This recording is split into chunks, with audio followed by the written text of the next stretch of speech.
We've seen the promotion for the wireless mouse. So now let's look at the setup.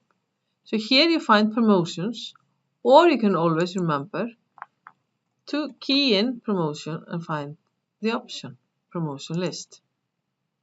And we have the wireless mouse here. Let's disable it if we want to do a change. And you will see there is so much similar as with the setup of the discount offer.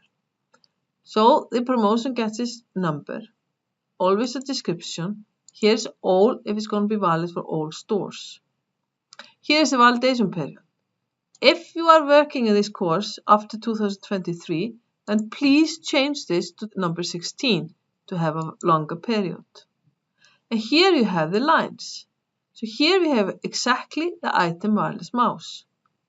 And the benefits, 20%.